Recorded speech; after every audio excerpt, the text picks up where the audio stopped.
Et la nature dont on fait partie, bien, c'est une force. C'est une force dont on n'a pas le contrôle.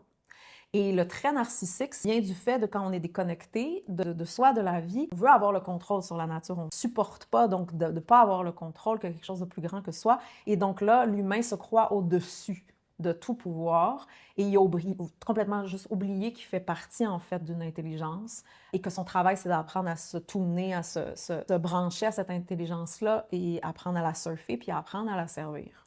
Et que cette force de la nature peut le tuer en un claquement de doigts, là, instantanément. Mais l'humain, quand il n'y a pas le contrôle, bien, ça nous terrifie parce qu'on n'a pas appris à respecter cette nature-là, cette force-là. Et donc, ça renforce nos traits narcissiques, puis ça renforce notre désir de contrôle et donc notre ego. Et quand on se réfugie dans le monde virtuel, là, bien, on peut avoir l'impression que ces lois de la nature n'existent pas et qu'on est au-dessus des lois et qu'on peut donc faire à peu près tout ce qu'on veut, puis on peut exister dans un plan virtuel et se débrancher, se déconnecter de ce qu'on sent véritablement, puis des conséquences de nos actions. Donc, on a vraiment besoin d'être honnête avec le fait qu'on vit dans une époque où il y a un manque, où il y a un débalancement, déjà en partant.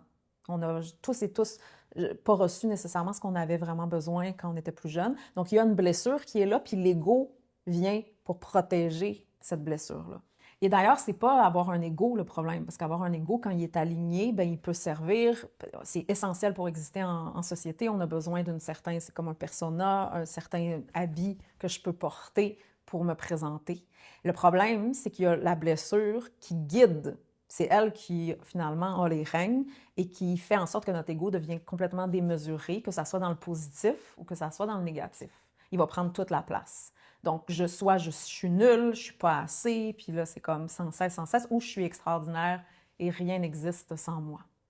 Et la réelle médecine, c'est la conscience. Quand je prends conscience de ceci, là, de ce qui vit en moi, de ce qui vit en l'autre, c'est le début de la guérison. Puis c'est aussi la continuité, parce que c'est un processus en continuité.